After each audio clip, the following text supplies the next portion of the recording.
సంఘ పెద్దలకి, సేవకులకి, అధికారులందరికీ నా యొక్క హృదయపూర్వక వందనాలు. మీరంతా క్షేమంగా ఉన్నారని తలంచి మీ ఆత్మీయ దైవసేవకుడు బ్రదర్ తేజమయ్య. ఈరోజు ఒక కృంగొత్తమైన కోణంలో మన వాక్యాన్ని పరిశీలన చేద్దాం. అద్భుతమైన రీతిలో దేవుడు మనతో మాట్లాడినగాక. అపోస్తుల కార్యంలో 11, 13 అధ్యాయాల్లో చూస్తే ఒక సంఘం గురించి మనం తెలుసుకోవచ్చు. అపోస్తుల కార్యములు 11వ అధ్యాయము, అపోస్తుల కార్యములు 11వ అధ్యాయము 29వ వచనంలో కనుక మనం చూస్తే అక్కడ మనకి ఒక అంతియోకియ సంఘం అనేది ఒకటి కనిపిస్తుంది. 11 నుంచి 13 అధ్యాయాల్లో ఇక్కడ అంతియోకియ గురించి రాయబడినటువంటి మర్మాలు మనకి ప్రత్యక్షంగా తెలియచేయబడతాయి అన్నమాట. దేవునికి మహిమ ఘనత ప్రభావములు కలుగునుగాక. ఇక్కడ చూడండి, ఒకసారి మనం చూస్తే 13వ వచనంలో అక్కడ రాయబడినటువంటి మాటలు 11వ అధ్యాయం 19వ వచనం. స్టెఫను విషయంలో కలిగిన శ్రమను బట్టి చెదిరిపోయిన వారు యూదులకు తప్ప మరి ఎవరికి నీ వాక్యం బోధింపక ఫెనికే, కుఫ్రా, అంతియోకియా ప్రదేశముల వరకు సంచరించిరి. కుప్రియులలో కొందరు, కురేనీయులలో కొందరును వారిలో ఉండిరి. వీరు అంతియోకియాకు వచ్చి గ్రీకు దేశపు వారితో మాట్లాడుచు ప్రభువైన యేసును గూర్చిన సువార్త ప్రకటించిరి. ప్రభు హస్తము వారికి తోడై ఉండను గనక నమ్మిన వారు అనేకులు ప్రభు తట్టు తిరిగిరి. వారిని గూర్చి సమాచారం యెరూషలేములోనున్న సంఘపు వారు విని బర్నబాను అంతియోకియా వరకు పంపిరి. అతడు వచ్చి దేవుని కృపను చూసి సంతోషించి ప్రభువును స్థిర హృదయముతో హత్తుకొనవలెనని అందరినీ హెచ్చరించెను. అతడు పరిశుద్ధాత్మతోనూ విశ్వాసంతో నిండుకొనిన సత్పురుషుడు. బహుజనులు ప్రభు పక్షమున చేరిరి. అంతటా అతడు సౌలును వెదకుటకు టార్సునికి వెళ్ళి అతన్ని కనుగొని అంతియోకియాకు తోడుకొని వచ్చెను. వారు కలిసి 1 సంవత్సరం అంతయు సంఘములో ఉండి బహుజనులకును వాక్యము బోధించిరి. మొట్టమొదట అంతియోకియాలో శిష్యులు క్రైస్తవులనబడిరి. ఆమేన్. దేవునికి మహిమ ఘనత ప్రభావం కలిగినాక అన్యుల్లో నుండి వచ్చినటువంటి సంఘము, అంతర్జాతీయ దర్శనము కలిగినటువంటి బర్నబా గారు ప్రపంచవ్యాప్తంగా సువార్త చేయాలి అనేటటువంటి ఉద్దేశంతో పరిశుద్ధాత్మ చేత నింపబడిన వాడే ఆ యొక్క యెరూషలేములో ఉన్నటువంటి సంఘ పెద్దల చేత బర్నబా గారు అంతియోకియాకి పంపబడ్డారు. మొట్టమొదటిసారిగా యెరూషలేములో నుంచి బయటకు వచ్చినటువంటి వ్యక్తే ఈ యొక్క బర్నబా గారు. ఆ మొట్టమొదటిగా అన్ని జనుల్లో ఏర్పడబడినటువంటి సంఘం పేరే అంతియోకియా సంఘం. అయితే ఈ అంతియోకియా సంఘానికి 7 ఆధ్యాత్మిక లక్షణాలు, 7 ఆధ్యాత్మికమైన దివ్య లక్షణాలు ఈ సంఘ జీవితంలో ఉన్నాయి. ఈ సంఘంలో ఉన్నటువంటి సంఘానికి ఒక జీవితం ఉంటే సంఘంలో ఉన్నటువంటి వారందరికి కూడా ఒక ప్రవర్తన, ఒక నడవడిక, ఒక క్రమశిక్షణ, ఒక మాదిరి, ఒక పద్ధతి, ఒక శ్రేష్టమైనటువంటి వైఖరి అనేది వస్తుంది. సంఘంలో ఎలా అయితే తెల్లని వస్త్రాలు ఉంటాయో అలాగనే సంఘం అంతా తెల్లని వస్త్రాలు పాటిస్తుంది. సంఘంలో ఏదైతే ప్రార్థనా జీవితం ఉందో అదే బయట జీవితం కూడా మార్చబడుతుంది. సంఘంలో ఆరాధన జీవితం ఎలా అయితే ఆధారపడిందో బయట ఆరాధన జీవితం అలా ఆధారపడి ఉంటుంది. సంఘంలో క్రమశిక్షణ ఎలా అయితే ఆధారపడి ఉంటుందో బయట జీవితం కూడా మన జీవితంలో క్రమశిక్షణ అలాగనే ఆధారపడి ఉంటుంది. దేవునికి మహిమ కలుగును గాక. అందుకని ఈ యొక్క యెరూషలేములో నుంచి క్రీస్తు శిష్యుల నుండి మరి ఒక శిష్యుడు పుట్టబడి బర్నబా అనేటటువంటి వ్యక్తి పరిశుద్ధాత్మ చేత ప్రేరేపించబడిన వారై అక్కడ రాస్తున్నాడు. వారు అంతియోకియాకి ఆయన్ని పంపిరి. అక్కడ ఉన్నటువంటి వారు కొద్దిమంది విశ్వాసంతో ఉన్నారని వారిని చూసి సంతోషించి వారిని బట్టి ప్రభువుని మీరు బలంగా హత్తుకుని ఉండుడి అని చెప్పి వారిని బట్టి ఉప్పొంగుతూ చెప్పుచున్నటువంటి ప్రసంగాలు చేస్తున్నటువంటి సందర్భం ఇది. దేవునికి మహిమ ఘనత ప్రభావము కలుగును గాక. ఆ సంఘములో ఉన్నటువంటి దైవ లక్షణాలు ఏంటియో మనం ఒకసారి చూద్దాం. వారి యొక్క అంతియోకియా సంఘం యొక్క ఆధ్యాత్మిక జీవితం ఎలా ఉన్నదో మనం ఈ లేఖనాలను పరిశీలిస్తుంటే ఆత్మదేవుడు ఉపదేశం ద్వారా మనతో మాట్లాడిన గాక. 29వ వచనం ఒకసారి నుండి సహకారం కలిగిన సంఘంగా అక్కడ మనకి అంతియోకియా సంఘం కనపడుతుంది. చూద్దాం ఒకసారి. అప్పుడు శిష్యుల్లో ప్రతివాడును తన శక్తి కొలది యూదయాలో కాపురమున్న దేవునికి మహిమ ఘనత ప్రభావములు కలుగును. అప్పుడు శిష్యుల్లో ప్రతివాడును తన శక్తి కొలది యూదయాలో కాపురమున్న సహోదరులకు సహాయము పంపుటకు నిశ్చయించుకొనెను. అలాగున చేసి బర్నబా, సౌలు అనువారి చేత పెద్దల యొద్దకు దానిని పంపిరి. ఆమేన్. దేవునికి మహిమ ఘనత ప్రభావములు కలుగునగాక. ప్రతి వాడు తన శక్తి కొలది, ప్రతి వాడు తన తన శక్తి కొలది సహాయం పంపుటకు నిశ్చయించుకొనిరి. దేవునికి మహిమ ఘనత ప్రభావములు కలుగునాక. అయితే అంత్యోక్య సంఘములో ఏముందో 27, 28 వచనాల్లో కూడా చూస్తే మనకు అర్థమవుతుంది. ఆ దినముల యందు ప్రవక్తలు యెరూషలేము నుండి అంతియోక్యకు వచ్చిరి. ప్రవక్తలు అంటే దేవుడి చేత ఏర్పరచబడినటువంటి ప్రవక్తలంతే. వారిలో అగబు అను ఒకడు నిలువబడి భూలోకమందంతటా గొప్ప కరువు రాబోచున్నదని ఆత్మ ద్వారా సూచించెను. అది క్లౌదియా చక్రవర్తి కాలమందు సంభవించెను. అంటే కరువు ఉన్నా గాని వారు చూడండి, కరువు లాంటి పరిస్థితిలో ఉన్న సహకరించేటటువంటి ఇతరులకు సహకరించే సంఘముగా, సువార్త చెప్పటానికి ఎళ్తున్నటువంటి వ్యక్తుల్ని ప్రోత్సహించే సంఘముగా, అలాగే ఇతరులను అక్కర్లను గుర్తించిన సంఘంగా ఈ అంతియోకియ సంఘం మనకు కనిపిస్తుంది. దేవునికి మహిమ ఘనత ప్రభావములు కలుగును గాక. చూడండి, వానిలో తమ శిష్యులలో, అప్పుడు శిష్యులలో ప్రతి వాడును, అంతియోకియలో ఉన్న శిష్యుల్లో ప్రతి వాడును తన తన శక్తి కొలది యూదయలో కాపురమున్న సహోదరులకు సహాయమును పంపుటకు నిశ్చయించుకొనెను. ఆమేన్. దేవునికి మహిమ ఘనత ప్రభావం. మొట్టమొదటిగా సహకరించేటటువంటి సంఘం. మనమంతా భారతదేశంలో ఒక రాష్ట్రంలో, మణిపూర్ రాష్ట్రంలో భయంకరమైనటువంటి హింసలు, శ్రమలు వారు అనుభవించినప్పుడు భారతదేశంలో చిన్న పెద్ద అన్ని సంఘాలన్నీ కలిసి వారికి మనం సహకరించాం. దేవునికి మహిమ కలుగును గాక. మనం పట్టణంలో ఉండి సహకరించాం. కానీ వీరు పేదరికంలో ఉండి సహకరించారు. కరువులో ఉండి సహకరించారు. అయితే ఇక్కడ మనం గుర్తుపెట్టుకోవాల్సింది ఏందంటే, ప్రియ దేవుని సంగమా, ఒక సంఘానికి ఉండాల్సినటువంటి మనస్సు అది క్రీస్తు మనస్సు. ఆ సంఘముకి ఏదైతే వాక్యం బోధించారో, మీరు పరిచర్య చేయండి. మీరు మీరు ఇతరులకు ఉపచారం చేయండి. మీరు ఇతరులకు ఉపకారములు చేయండి. మీరు సత్క్రియలు చేయండి. మీరు ఇతరులకు దాతృత్వం కలిగి బీదలను ఆదుకోండి. వారికి భోజనం పెట్టండి. వారిని శత్రువులను ప్రేమించండి అని క్రీస్తు యొక్క వాక్యం ఏదైతే వాళ్ళకి చెప్పబడిందో, ప్రతి ఆదివారం రోజున ఆ బోధకుడు బర్నబా గారు ఏదైతే చెబుతున్నాడో, ఆ వాక్యాన్ని వారు క్రియారూపకంగా మార్చేసి సహాయాలు చేయటం, సంఘం తరపున సహాయాలు చేయటం ప్రారంభించారు. అలా సంఘం తరపున సహాయాలు చేయటం ప్రారంభించబడిన మొట్టమొదటి సంఘం పేరే క్రైస్తవులు అనబడిరి అని అక్కడ రాయబడింది.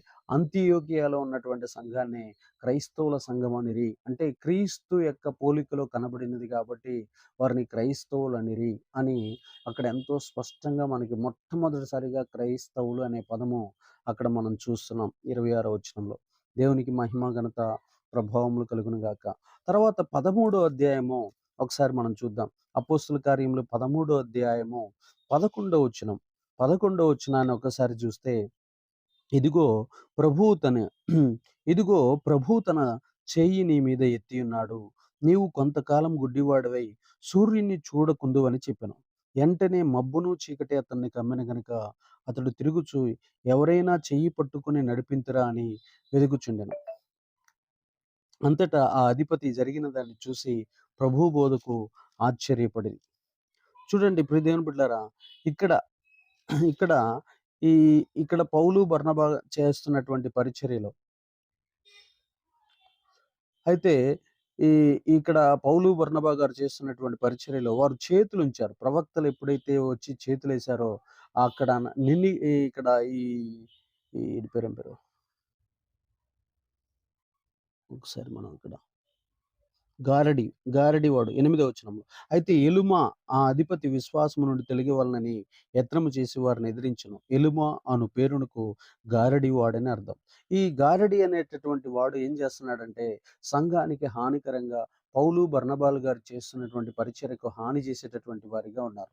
అయితే ఇక్కడ చూడండి ప్రియ దేవుని బిడ్డలారా, ఏ సంఘం తరపు నుంచైతే ప్రవక్తలు బయలుదేరి వచ్చారో, ఆ ప్రవక్తలు ఆ ప్రాంతంలో అద్భుతాలు చేయటం మొదలుపెడుతున్నారు. ఇక్కడ అంతియోకియా సంఘం తరపున వచ్చినటువంటి ఇద్దరు ప్రవక్తలైన బర్నబా, పౌలు గారు అక్కడ ఉన్నటువంటి ప్రజలను దేవుడి వైపు త్రిప్పటం కోసం అక్కడ ఆత్మకార్యాలు చేయటం మొదలుపెట్టాడు. అయితే చేతులు పైకెత్తి, ఇదిగో నా చేతులు పైకెత్తి శపిస్తున్నాడు. అక్కడ చూడండి, నీవు కొంతకాలము గురుడ్డివాడివై సూర్యుని చూడకుందువని చెప్పాను. వెంటనే మబ్బును చీకటి అతన్ని కమ్మెను గనుక అతడు తిరుగుచు అతడు ఎవరైనా చెయ్యి పట్టుకుని నడిపింతురా అని వెదుకుచుండెను. దేవునికి మహిమ, ఘనత, ప్రభావములు కలుగునుగాక. అంతియోకియ సంఘానికి వచ్చిన ప్రవక్తల ద్వారా దేవుడు అద్భుతాలు చేయటం మొదలుపెడుతున్నాడు. అందరినీ సమానంగా చూడాలనేది సంఘం యొక్క దృక్పథం. అయితే వాళ్ళు అందరూ సమానమే. ప్రపంచవ్యాప్తంగా ఉన్నటువంటి మానవులందరూ, అది గ్రీకులే గాదు, అంతియోకియ వాళ్ళే గాదు, కొలస్సీలే గాదు, గలతీలే గాదు, రోమన్సే గాదు, ప్రతి ఒక్కళ్ళు గూడా దేవుని దృష్టిలో సమానమని పౌలు, బర్నబాలు వాక్యం చెబుతుంటే, ఈ గారడీ సీమోన్ అనేటటువంటి వాడు అక్కడ అభ్యంతరాలు కలుగజేస్తూ అనేక రకాలుగా వారిని వేధిస్తూ కలవరపరుస్తూ ఉన్నాడు. అయితే వారికున్నటువంటి ఆ వరములను, ఆత్మవరాలను ఉపయోగించి వారు ఎప్పుడైతే చేతులెత్తి ప్రార్థన చేశారో, వెంటనే అక్కడ గారడీ వాడైనటువంటి అక్కడ ఎలుమ అనేటటువంటి గారడీ వాడికి ఏం జరిగిందంటే, కన్నులు మూయబడినట్లు, వాడు గుడ్డివాడై తిరుగుతున్నట్లు, కొద్ది కాలం వాడు గుడ్డివాడై తిరిగినప్పుడు, ఏ అధికారినైతే నువ్వు క్రైస్తవుడిగా మారొద్దని చెప్పాడో, అదే అధిపతి, చూడండి 12వ వచనం, అంతటా అధిపతి జరిగిన దానిని చూసి ప్రభువు బోధకు ఆశ్చర్యపడి విశ్వసించెను. అంతటా అధిపతి జరిగిన దానిని చూసి ప్రభువు బోధకు ఆశ్చర్యపడి విశ్వసించెను. దేవునికి మహిమ, ఘనత, ప్రభావములు కలుగునుగాక. చూడండి, ప్రవక్తలను గురించి, దేవుడు పంపించినటువంటి సేవకుల గురించి చాలా మందికి చిన్న చూపుగా ఉంటుంది. అయితే వారు దేవుని రాజ్యాన్ని కడుతున్నప్పుడు అడ్డమొస్తున్నటువంటి వారి గురించి ఎలుగెత్తి ప్రార్థన చేస్తే ఎన్ని ఆటంకాలు జరుగుతాయో, ఎన్ని శాపాలు, ఎన్ని నష్టాలు జరుగుతాయో ఈ అధ్యాయాలు చదువుతూ ఉంటుంటే మనకు అర్థమవుతుంది. మూడో విషయాన్ని కనుక మనం చూస్తే 13వ అధ్యాయం 2వ వచనం ఒకసారి చూడండి. వారు ప్రభువును సేవించుచు ఉపవాసము చేయుచుండగా పరిశుద్ధాత్మ, నేను బర్నబాను సౌలును పిలిచిన పని కొరకు వారిని నాకు ప్రత్యేకించుడని వారితో చెప్పెను. అంతటా వారు ఉపవాసం ఉండి ప్రార్థన చేసి వారి మీద చేతులుంచి వారిని పంపెను. దేవునికి మహిమ, ఘనత, ప్రభావం. ఈ అంతియోకియ సంఘం మొదటి వచనం చూడండి, 13వ అధ్యాయం 1వ వచనంలో అక్కడ ఒక మాట రాయబడి ఉంటుంది. అంతియోకియాలో ఉన్న సంఘములో బర్నబా, నిగి నిగెరనబడిన సుమియోను, కురోనీయుడైన లూకియా, చతుర్థాధిపతి అయిన హేరోదుతో కూడా పెంచబడిన మనయేను, సౌలు అను ప్రవక్తలను, బోధకులను ఉండిరి. మొత్తం ఇక్కడ 5గురు కనిపిస్తారు. అంతియోకియాలో మొట్టమొదట ఎవరు? బర్నబా ప్రవక్త, రెండోది సుమియోను ప్రవక్త, మూడోది లూకియా ప్రవక్త, నాలుగోది చతుర్థాధిపతి అయిన హేరోదుతో కూడా పెంచబడిన మనయేను. ఈ నలుగురు ప్రవక్తలు, తర్వాత సౌలు అంటే పౌలు గారు, సౌలు అను ప్రవక్తలను, బోధకులను ఉండిరి. ఆమేన్. దేవునికి మొత్తం 5గురు మనకి ఇక్కడ కనబడుతున్నారు. వారు ప్రభువును సేవించుచు ఉపవాసము చేయుచుండగా పరిశుద్ధాత్మ, నేను బర్నబాను సౌలును పిలిచిన పని కొరకు వారిని నాకు ప్రత్యేకపరచునని వారితో చెప్పాను. అంతటా వారు ఉపవాసముండి ప్రార్థన చేసి వారి మీద చేతులుంచి వారిని పంపిరి. దేవునికి మహిమ, ఘనత, ప్రభావములు కలుగునుగాక. ఇక్కడ ఇక్కడ మనకి ఇక్కడ ఏం కనిపిస్తుందంటే, ఈ అంతియోకియా సంఘం ఎక్కడి నుంచి వచ్చిందంటే, మొట్టమొదటిగా యెరూషలేములో నుంచి ప్రవక్తలు పంపబడ్డారు. ప్రవక్తలు ఇక్కడి నుంచి వచ్చిన తర్వాత 5గురు ప్రవక్తల్లో మళ్ళీ 2ని పరిశుద్ధాత్మ దేవుడు ఏర్పాటు చేసుకొని, ఇక 3 ప్రయాణాలు ఉన్నాయి. పౌలు గారి మొదటి ప్రయాణము, పౌలు గారి మొదటి సువార్త పర్యటన, తర్వాత పౌలు గారి రెండో సువార్త పర్యటన, అలాగనే పౌలు గారి మూడో సువార్త పర్యటన ఈ అంతియోకియా సంఘం నుంచే ప్రారంభించబడినట్లు మనం చూస్తున్నాం. ఫస్ట్ యెరూషలేము సంఘంలోంచి అంతియోకియా సంఘంలో నుంచి 3 ప్రపంచ ప్రయాణాలు ప్రారంభమైనట్లు పరిశుద్ధాత్మ ద్వారా మనం ఇక్కడ చూస్తున్నాం. చూడండి, సహవాసము, వాళ్ళే ఒక సంఘం చేత పంపబడితే వాళ్ళ సహవాసాన్ని ప్రపంచానికి విస్తరింప చేయడం కోసం వాళ్ళల్లో కొద్ది మందిని ఇతర ప్రపంచ పరిచర్య కోసం పంపించినట్లు ఈ సంఘ సహవాసంలో మనం చూస్తున్నాం. మన ఊర్లో సంఘం కట్టుకుంటాం, మన ఇంటి దగ్గర కుల సంఘాలు కట్టుకుంటాం, మత సంఘాలు కట్టుకుంటాం, గోత్రపు సంఘాలు కట్టుకుంటాం, మనకిష్టం వచ్చినటువంటి మన మద్దతుదారులతో సంఘాన్ని కట్టుకుంటాం. కానీ మనము ప్రపంచాన్ని కదిలించటానికి మన ఊర్లో నుంచి కానీ, మన కుటుంబంలో నుంచి కానీ, మన జ్యేష్ఠ ఫలాల్లోంచి కానీ ఎవరైనా బయటికెళ్ళి సువార్త చేయటానికి వెళ్తున్నారా? చూడండి, యెరూషలేము సంఘము అంతియోకియా సంఘాన్ని కంటే అంతియోకియా సంఘం ప్రపంచ సంఘాన్ని కన్నది. దేవునికి మహిమ ప్రపంచ సార్వత్రిక సంఘానికి అన్నది. దేవునికి మహిమ, ఘనత, ప్రభావములు కలుగును గాక. ప్రియ దేవుని బిడ్డలారా, వారు చూడండి, వారిలో ఉన్న సహవాస సంబంధం ప్రపంచంలో కూడా మేము చూడాలి. మాకిచ్చిన యేసయ్య రక్షణ ప్రపంచ మానవాళిలో కూడా ఆ రక్షణ ఆనందాన్ని మేము చూడాలి. మాకిచ్చిన ఈ సహవాసంలో ఉన్న సంతోష బలం మేము ఇతర సంఘాలలో కూడా, ఇతర ప్రాంతాల్లో కూడా మేము చూడాలని చెప్పి, మేము ఇంత మంచిగా ఆత్మీయంగా మేము ఆధ్యాత్మికంగా పెరుగుతున్నాం. సర్వ మానవాళి ఈ ఆత్మీయతలోనికి, ఈ ఆధ్యాత్మికతలోకి రావాలని, ఆ సహవాసంలో ఉన్న బలాన్ని వారు రుచి చూడాలని చెప్పి అంతియోకియ సంఘము అక్కడి నుంచి ప్రవక్తలను పంపించినట్లు మనం చూస్తున్నాం. దేవునికి మహిమ, ఘనత, ప్రభావములు కలుగును గాక. ఆ తర్వాత మీరు చూడండి, 12వ 13వ అధ్యాయం 12వ వచనం చూస్తే, అంతటా అధిపతి జరిగిన దాన్ని చూసి ప్రభువు బోధకు ఆశ్చర్యపడి విశ్వసించెను. అయితే ఇక్కడ సంఘము వారు ముందుకు వెళ్తున్నంత సేపు దేవుడు వారికి తోడుగా ఉన్నారు కాబట్టి, ఎవరెవరికైతే సువార్త చెప్పుకుంటూ వెళ్ళిపోతున్నారో దేవుడు ద్వారాలు తెరుస్తూ ఉన్నాడు. సంఘం సాగిపోతుంది. 4వ ఆధ్యాత్మిక లక్షణం ఏందంటే, అంతియోకియ సంఘంలో ఉన్నది సాగిపోతున్న సంఘం, ఆగిపోని సంఘం, ఎక్కడ కొరతలు లేని సంఘం. ముందుకెళ్తుంటే అద్భుతాలు, ఆశ్చర్యకార్యాలు, సూచక్రియలు. ఇక నుంచి ముందుకెళ్తుంటే దెయ్యాల నుంచి విడుదల, మాంత్రికుల నుంచి విడుదల, పూతోను దెయ్యాలు వెళ్ళిపోతాయి. బెల్ట్ నుండి స్వస్థతలు, అనేక రకాలైనటువంటి నడికట్టుల నుండి స్వస్థతలు, ఆత్మకార్యాలు, అలాగనే చచ్చిపోయిన శవాలను లేపే కార్యాలు, అలాగే ఐతుక్ అనేవాడు పడి కింద పడితే వాడిని లేపేటటువంటి కార్యాలు, అలాగా ఎన్నో అద్భుత కార్యాలు, చెరసాలలో ఉంటే బయటకు వచ్చే కార్యాలు ఇక నుంచి ప్రారంభించబడబోతున్నాయి. అపోస్తల కార్యాలన్నీ ఈ 11, 12, 13 అధ్యాయాల నుంచి ఇంకా విస్తరింప చేయబడబోతున్నాయి.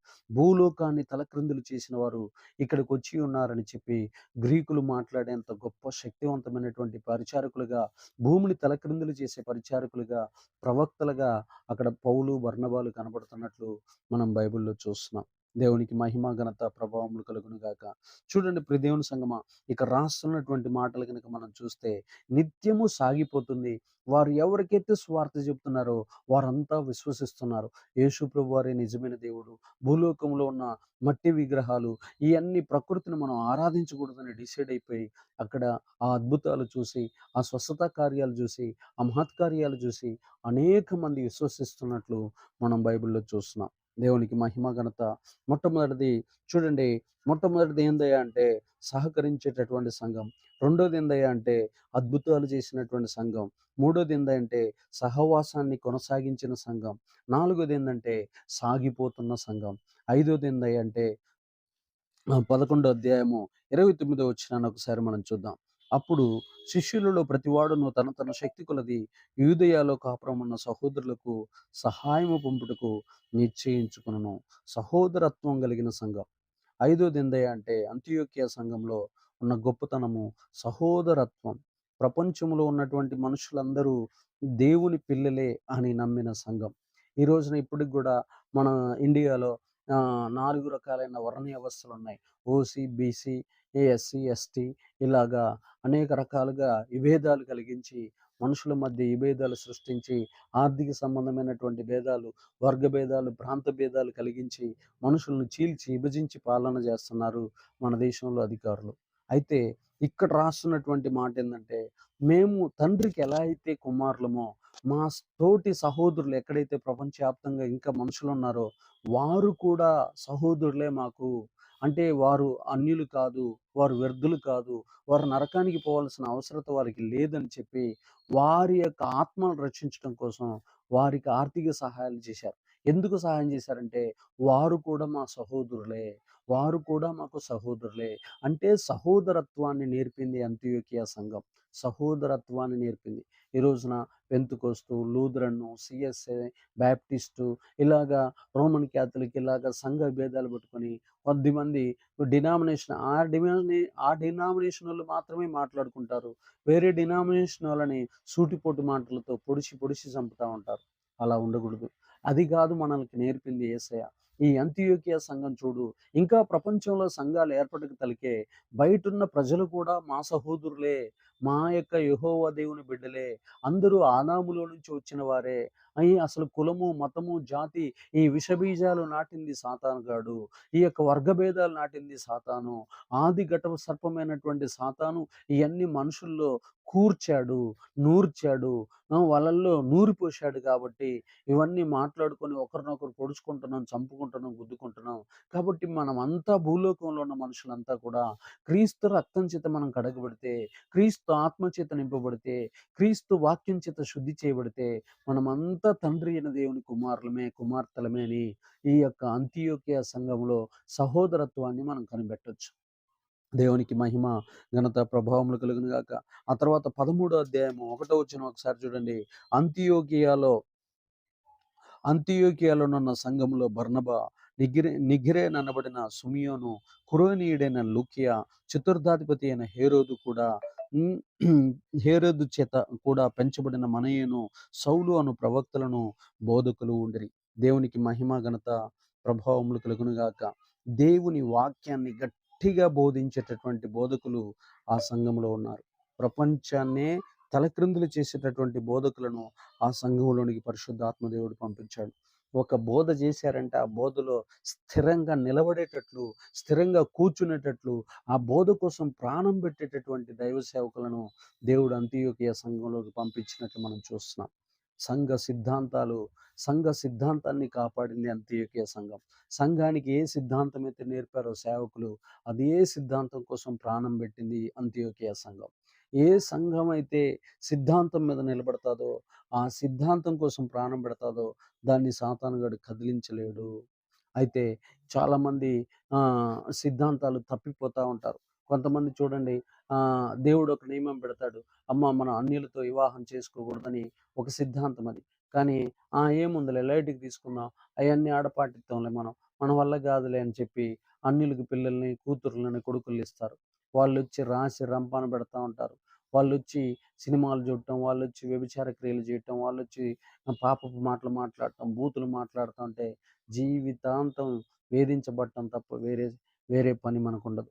చూడండి ప్రియదేవుని బిడ్డలారా, ఏదైతే సంఘము నేర్పిందో అన్యులతో సహవాసం చేయకూడదని, ఏదైతే వ్యభిచరించకూడదని, ఏదైతే అబద్ధం ఆడకూడదని, ఏదైతే లంచం తీసుకోకూడదని, ఏదైతే ఇతరులను విమర్శించకూడదని, ఏదైతే శత్రువులను ప్రేమించమని, ఏ సంఘ సిద్ధాంతాన్ని అయితే నెలకొల్పారో, సంఘ సిద్ధాంతము వస్త్రాల విషయంలో సిద్ధాంతం ఉంటది, భోజనం విషయంలో సిద్ధాంతం ఉంటది, అలాగనే బల్లారాధన విషయంలో సిద్ధాంతం ఉంటది, అలాగనే ఇతరులను ఆత్మలను రక్షించే విషయంలో సిద్ధాంతం ఉంటది, సువార్తకి మిషనరీలని పంపించే విషయంలో సిద్ధాంతాలు ఉంటాయి.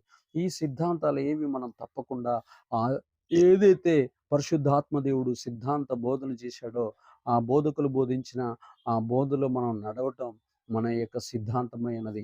దేవునికి మహిమ, ఘనత, మన యొక్క జీవిత గమ్యమైనది. ఆ బోధకు మనల్ని మనం అప్పగించుకోవాలి. ఏ ప్రార్థన అయితే నేర్పారో, ఏ ఉపవాసాన్ని అయితే నేర్పారో, ఏ సంఘ క్రమశిక్షణ అయితే నేర్పారో, మన నోటిని ఎలా వాడుకో వాడుకోవాలని చెప్పాడో, మన మాటల్లో అల్లరితో కూడిన ఆటపాటలెన్నో, నోటికి భూతేనరు రాకుండా ఎలా కాపాడుకోవాలని చెప్పాడో, అవన్నీ గూడా క్రమశిక్షణతో దైవికంగా వాటన్నిటిని మనం నేర్చుకోవాల్సిన భారం, బాధ్యత అంతియోకియ సంఘాన్ని చూసి మనం నేర్చుకోవాలి. ఆ సంఘ సిద్ధాంతాల కోసం అక్కడ చూడండి, అక్కడ ప్రవక్తలను, బోధకులు ఉండుట కారణం చేత దేవుని వాక్యమును గట్టిగా ప్రకటించిరి. విశ్వాసులను కాపాడుటకును బర్నబా ప్రభువును స్థిర హృదయంతో హత్తుకున్న వాళ్ళని హెచ్చరించను. సహోదరులకు వాక్యమును బోధించిరి అని చెప్పబడింది. 11వ అధ్యాయం 26వ వచనంలో కూడా 11వ అధ్యాయం 26వ వచనం ఒకసారి చూడండి. వారు కలిసి ఒక సంవత్సరం అంతయు సంఘములో ఉండి బహుజనులకును వాక్యమును బోధించిరి. మొట్టమొదట అంతియోకియాలో శిష్యులు క్రైస్తవులనబడిరి. బలముగా బహుజనులకును వాక్యమును బోధించిరి. వాక్యమును బోధించిరి. సంఘ సిద్ధాంతాలను కాపాడిన సంఘం అంతియోకియ సంఘం. అలాగనే 15వ అధ్యాయం ఒకసారి చూడండి. 15వ అధ్యాయం 30-31 వచనాలు చూస్తే, 30-15వ అధ్యాయము 30-31 అంతట వారు సెలవు పుచ్చుకొని అంతియోకియాకు వచ్చి శిష్యులను సమకూర్చి ఆ పత్రిక ఇచ్చిరి. వారు దానిని చదువుకొని అందువలన ఆదరణ పొంది సంతోషించిరి. దేవునికి మహిమ, ఘనత, ప్రభావములు కలుగును గాక. ప్రపంచ యాత్రలకు వచ్చినటువంటి ప్రవక్తలు బయటికి వచ్చిన తర్వాత, అనేక సంఘాలు తిరిగిన తర్వాత, అనేక ప్రాంతాలు తిరిగిన తర్వాత మళ్ళీ వాళ్ళు ఎక్కడికి సమకూర్చబడ్డారంటే అంతియోకియాకు వచ్చారు. ఈ అంతియోకియాకు వచ్చిన తర్వాత వారు చెప్పారు, మేము పలానా సమస్యలను ఎదుర్కొన్నాం, ప్రభు మాకు తోడుగా ఉన్నాడు. పలానా సమస్యలను మేము ఎదుర్కొన్నాం, ప్రభు మా ముందు ఇలా అద్భుతాలు చేసుకుంటూ వెళ్ళాడు అని ఆ పత్రికల గురించి, వారి పక్షాన దేవుడు చేసిన సాక్ష్యాల గురించి, వారి పక్షాన దేవుడు తోడుగా ఉండి ఎలాంటి ఆత్మకార్యాలు అద్భుతాలు చేశాడో వాటన్నిటి గురించి సంఘంలో ఉన్న వారికి చెప్పినప్పుడు ఆ సమస్యల్ని ఎదుర్కొనటమే కాక ఆ సమస్యలను ఎదుర్కొనటానికి కృప చూపించిన దేవుణ్ణి బట్టి వారు సంతోషించిరి. అలాగనే సమస్యలు ఎదుర్కోవాలి చాలామంది. ఈ రోజున చాలామంది సేవకులు నా వల్ల కాదు సేవ, అయ్యో నేను చేయలేను, చాలా కష్టంగా ఉంది, కఠినంగా ఉంది అన్నట్టుగా వెనకజారిపోతున్నారు. సంఘాన్ని కట్టలేకపోతున్నారు, నిలబెట్టలేకపోతున్నారు.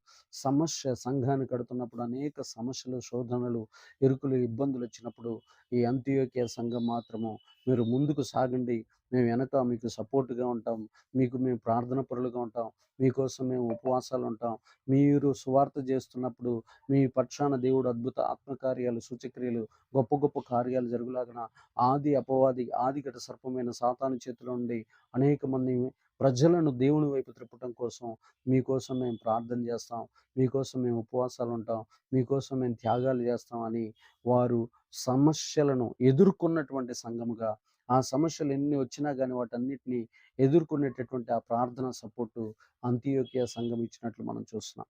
దేవునికి మహిమ, ఘనత, ప్రభావం.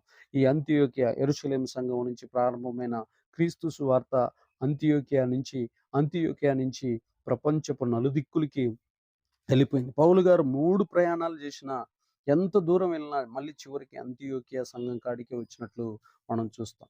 చాలా సందర్భాల్లో తెలియని సీక్రెట్ ఏందంటే, పౌలు గారు స్థాపించిన, పౌలు గారు బలపరిచిన, పౌలు గారు ఉజ్జీవపరిచినటువంటి మొట్టమొదటి సంఘమే ఈ అంతియోకియా సంఘం. ఈ సంఘంలో నుంచి అనేక సంఘాలు పుట్టుకొచ్చాయి. ఎన్నో సంఘాలున్నాయి.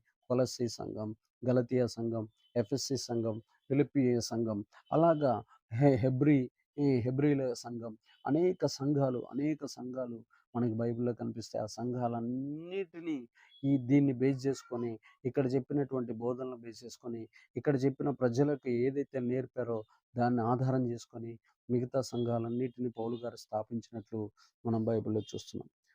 చూడండి, దేవుని బిడ్డలారా, అంతియోకియా సంఘంలో ఉన్న 7 దివ్యమైన లక్షణాలు ఏంటి అంటే, ఇతరులకు ఇతరుల అక్కర్లకు సహకరించే సంఘంగా ఉంది. రెండోది, హ్మ్, అద్భుతాలు, ఆశ్చర్యకార్యాలు చేసే సంఘంగా ఉంది. మూడోది, సహవాస సంబంధం కలిగి దేవుని చిత్తానుసారంగా జీవించే సంఘంగా ఉంది. నాలుగోది, సాగిపోతున్న సంఘంగా ఉంది. ఎక్కడ ఆగిపోలా, ఇంకా ఇతరులను, ప్రవక్తలను పంపిస్తూనే ఉంది. ఐదోది, సహోదరత్వం కలిగిన సంఘంగా ఉంది.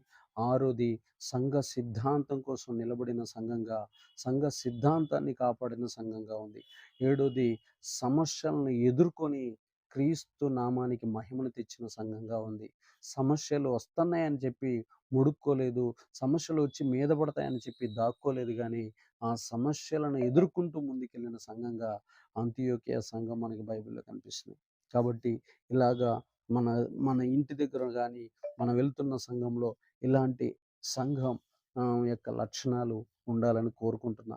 వాక్యం వింటున్న ప్రతి ఒక్కరి జీవితంలో కూడా ఈ 7 రకాలైన మిషనరీల లక్షణాల, దైవ లక్షణాలు కనపడాలి.